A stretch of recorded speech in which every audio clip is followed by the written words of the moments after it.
This would be downtown Moose Jaw. When I saw some of this fellow's work over at the Heritage Center, I thought I'd stop by his gallery here in North Battleford. This is a sort of charity that a philanthropist in the early 1900s would do. Build a museum building and just donate it to the city. Andrew Carnegie, 1916.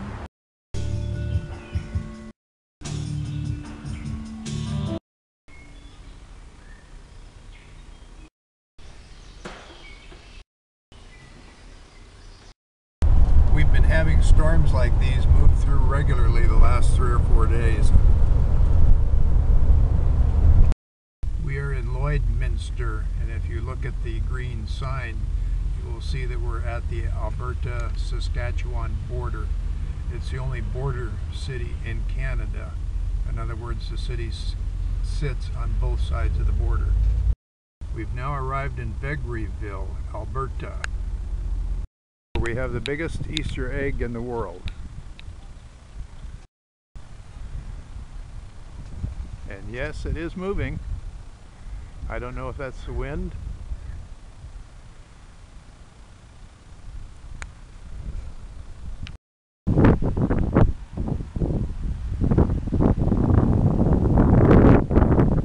I found out that the egg weighs 32,000 pounds, including its base, and acts as a weather vane, which means that the wind is pushing it around. There's no motor. Must be very delicately balanced. We'll be visiting the Ukrainian Cultural Heritage Village, where actors play out the part of people living in the village in 1927. To get to this village, we've got to walk down a country back road. This is our first view of the village or town.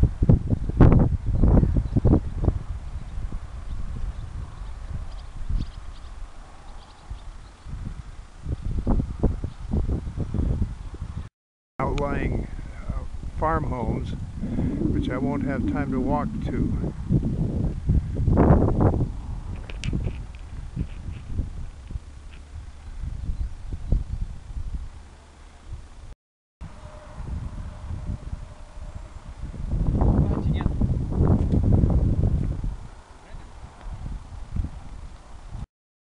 She give birth, my father will be at home with her. Mm-hmm. So, for next few weeks at least, I will be watching store for him. Okay. You have a little bit of everything, I say. Yes, everything. This is the farmer's son, also that tends the store for his father.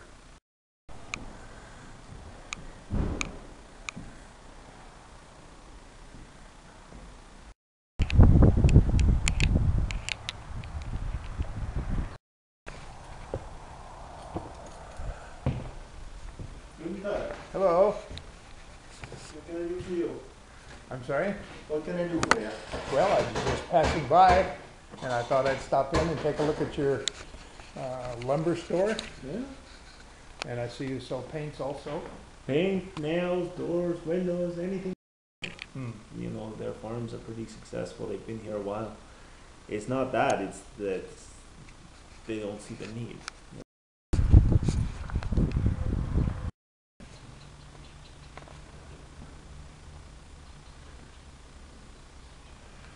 Do many farmers hold their grain for sale in hopes of a better price, or do most of them just bring it in at the end of harvest season? Most of them bring it in at the end of the harvest season, but then they'll hold on to their own supply so that they can feed themselves and their horses. Of course, yeah. And sometimes they just make a poor estimate as to how much they held on. So they have a little left over towards the end, and they'll just sell that so they can just make the space for their new crops.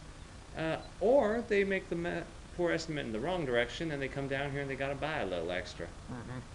But that really comes towards the end of the rest of the year. Yeah. Towards July and August. Now, do they keep their own seed grain or do they purchase seed grain? They keep as much seed grain as they can. One thing that I really tend to do here, more often than not, is rather than sell grain, which I can do with my wagon spout here, is trade grain. So they'll bring in seed grain of somewhat mediocre quality, and we'll weigh it with a scale. We'll test it for its quality. I'll give them a fair price for it, and then I'll collect it. But instead of giving them the cash amount of that price, I'll just recalculate to give them that price amount of a much higher quality of grain, so that it'll be less, certainly, but they'll be able to keep planting it every year and have a stronger crop. Now, how do you separate good seed grain from the rest of the crop? You got this grain with a clump of seed on the top of it. Which seeds become the seed grain? Or is it the whole plant is used for seed? Well, essentially the whole plant is used for seed. I could also separate it using the kicker if I really, really had to. Okay. This is what I normally use to test for dockage. I can pour the sample into the kicker, just give it a couple of good shakes. Separate the grains from the nasty stuff, from all the sand and the dirt and the filth. Let that dockage pour down to the dustbin below and weigh that. But I suppose I could always use it to separate the rest of the grain from seed grain. But normally, no, I'll just stack the whole thing into a separate bin. Okay. So it's kind of a farmer's whole crop then could be of real good quality or mediocre or poor. Then it isn't like he gets a little bit of everything when he comes in. One would hope that the farmer would have the, at least the experience or maybe even the common sense to just be able to make a visual judgment of his own crop before he delivers here, so that he's able to bring in a wagon of relatively similar crop material. Because ultimately, when it comes down to me to judge what kind of crop he is, I collect a sample in those little boxes behind you, Okay. and then I use that sample to determine the quality of the whole. And if what I primarily pick out is just a very mishmash mix of a good, medium, or low quality wheat, then it's probably going to round out to medium, and it's at the farmer's expense, of course. Do they argue with you? Oh yeah, that comes up every now and then. It depends on the farmer. I try to be a little courteous with some of the price giving, so I just give them a little more just to ensure that they keep coming back to me instead of competition. But if there's ever a big dispute, I can always take one of these and mail them off to Edmonton. Get judged by a third party, get an official declaration, and pay off the farmer if the declaration's in his favor. Yeah. I'm glad you mentioned competition. There obviously are other elevators. How far would they be willing to travel in order to get a better price? It would have to be determined by the farmer's dedication to getting a better price. I mean, if you wanted to go to the next town over to get to an elevator, that could easily be 8 miles. For some people, that's a big trip. For some people, that's part of a day trip, 8-mile trip there. So, I mean, it really comes down to whether they're actually willing to pay a different elevator. It's a matter of time, I guess, as to how much time Your they average have. town could easily hold about 3 elevators or even more than that. So there's always the possibility of competition. Helps keep the Okay. prices relatively low. Yeah, okay. Of course, all the elevators are also have their prices standardized by the Canada Wheat Boards.